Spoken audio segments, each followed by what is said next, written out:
In the late 1500s, England watched with growing envy as Spain grew rich from the Americas.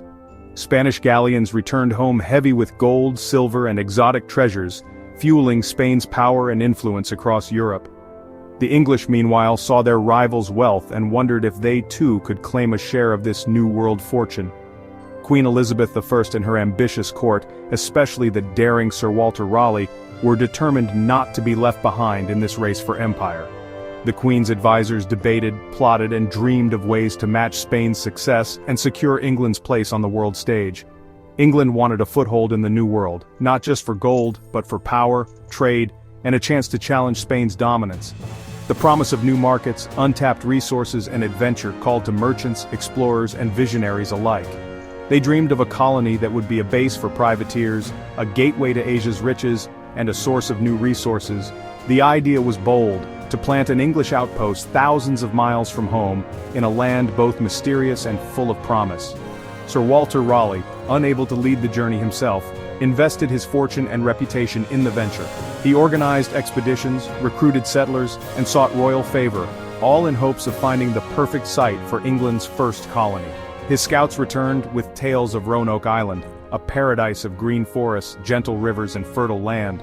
They spoke of friendly native peoples and a climate that seemed ideal for English crops, painting a picture of opportunity and hope.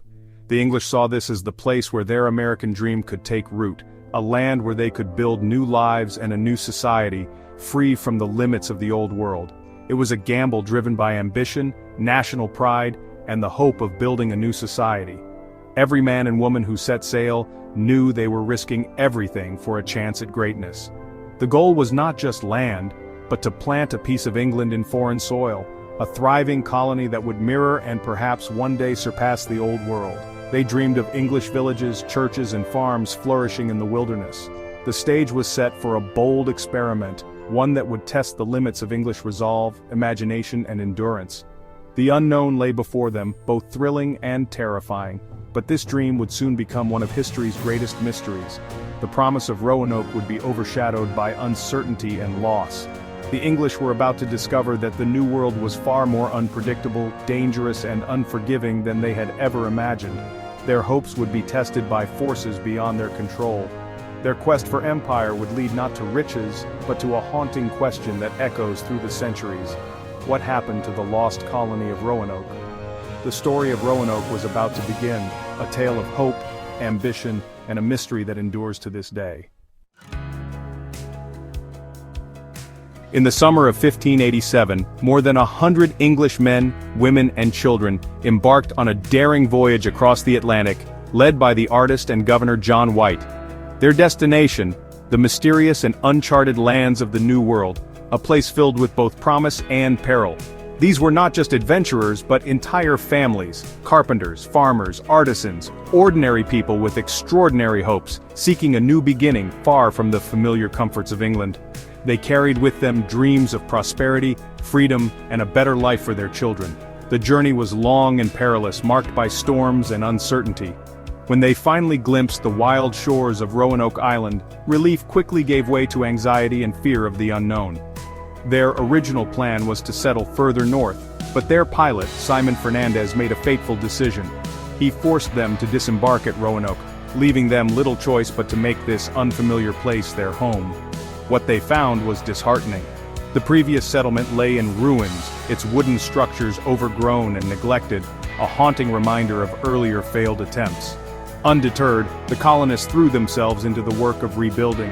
They constructed new cabins, cleared land, and planted crops, determined to carve out a future despite the daunting odds and the fast-approaching winter. Supplies were dangerously low, and survival depended on their ability to adapt, gathering wild food, trading with local Native American tribes, and making do with what little they had brought. Life on Roanoke was no paradise. Every day was a struggle against the harsh wilderness, unpredictable weather, and the ever-present threat of hunger and disease. Yet even in the midst of hardship, hope endured. On August 18th, Eleanor Dare gave birth to Virginia Dare, the first English child born in the Americas, a moment that brought joy and a sense of purpose to the weary settlers. Her birth was more than a symbol. It was a beacon of possibility, a sign that the colony might truly take root and flourish in this distant land. But as the summer faded into autumn, relations with local tribes grew tense. Misunderstandings and fear cast a shadow over the fragile peace, threatening the colony's survival. The colonists faced growing uncertainty, isolation, and the looming specter of starvation as their food stores dwindled and help seemed far away.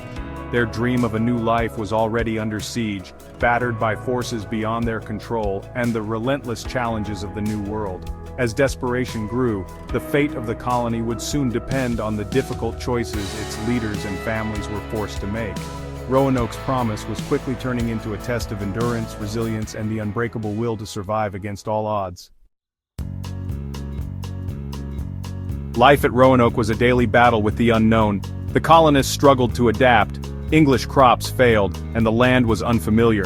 They relied on local tribes for food and knowledge, but mistrust and past violence strained relations. The murder of George Howe by natives shattered any illusion of safety. As summer ended, food supplies dwindled and hunting became dangerous. The colonists felt trapped, isolated by ocean and forest with no help in sight. Desperation set in as they realized their survival depended on outside aid.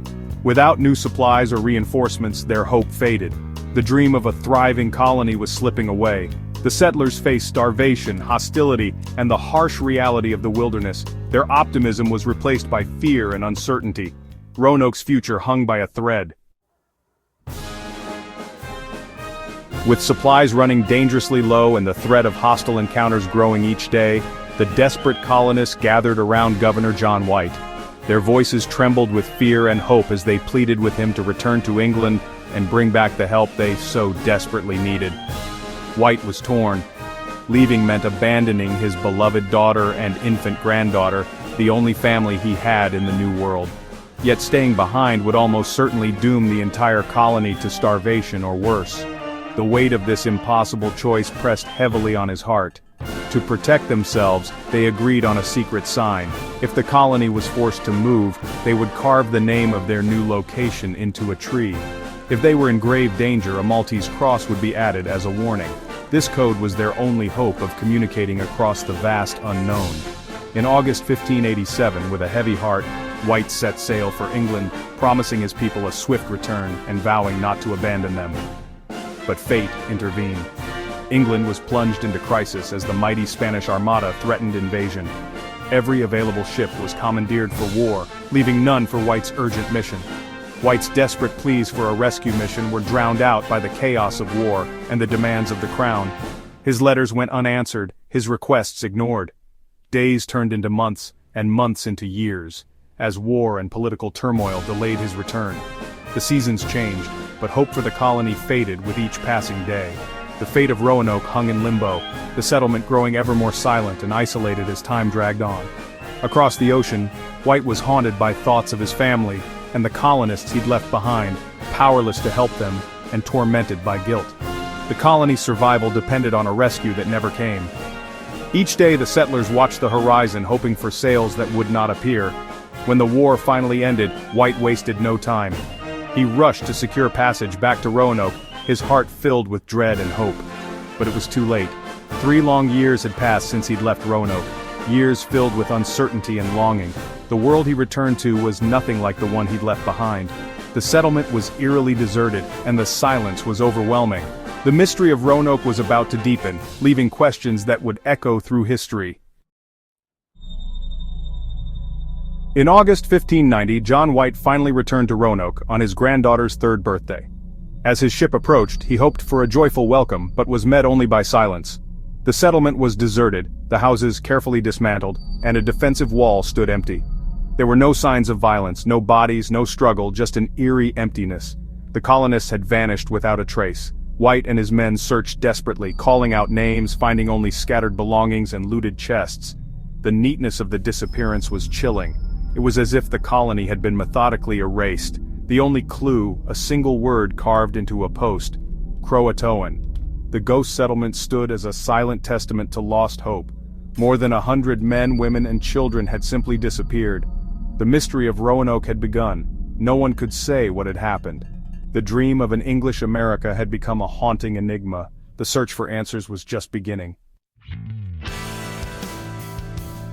The word Croatoan carved into the palisade was the only clue left behind. It was the agreed-upon sign: if the colonists moved, they'd leave their destination. There was no Maltese cross, suggesting they left willingly, not in distress. Another tree bore the letters CRO, as if someone was interrupted mid-carving. Croatoan was the home of a friendly tribe led by Manteo, allies of the English. White believed the colonists had relocated there seeking safety and resources. Hope surged. Perhaps his family was alive, waiting on Hatteras Island. White prepared to sail to Croatoan, but a hurricane struck, snapping anchor cables and forcing the ship to abandon the search.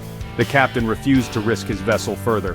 White was forced to leave, never to return to America. The fate of the colonists remained a mystery. The single word Croatoan became a symbol of hope and of loss. The trail ended at the edge of the wilderness. The answer slipped away with the storm. The most hopeful theory is that the colonists joined the Croatoan tribe, as the carvings suggested. Facing starvation, they may have assimilated with their native allies to survive. Later settlers reported meeting Native Americans with European features and surnames. Archaeological finds on Hatteras Island, English tools and pottery, support this idea. The colonists may have adopted native ways, blending cultures and identities. Virginia Dare could have grown up as a member of the Croatoan tribe. The colony failed, but the people may have lived on, transformed and hidden in history. Their story became part of another people's legacy. Other theories are far grimmer. Some believe the colonists were killed or captured by hostile tribes, their disappearance the result of violence. Others suggest starvation and disease wiped them out, especially during a severe drought. Desperate, some may have tried to sail back to England or scattered into the wilderness, never to be seen again. The Croatoan carving could have been a plan never fulfilled. The colony's end may have been tragic, lost to hunger, conflict, or the unforgiving land. The truth remains elusive, buried by time in the wilds of America.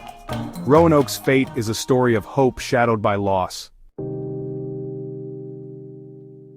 Centuries later, the Lost Colony of Roanoke remains America's oldest unsolved mystery. The word Croatoan is a whisper from the past, deepening the enigma. Roanoke's story endures because it captures the collision of dreams and harsh reality. The colonists' disappearance is a blank page in history, inviting endless speculation. Archaeologists and historians still search for answers, piecing together clues from soil and legend. The power of the mystery lies in its ambiguity. Survival, tragedy, or something in between. Roanoke is more than a lost colony. It's a myth, a ghost story, a symbol of the unknown. The question remains, what happened to the people of Roanoke?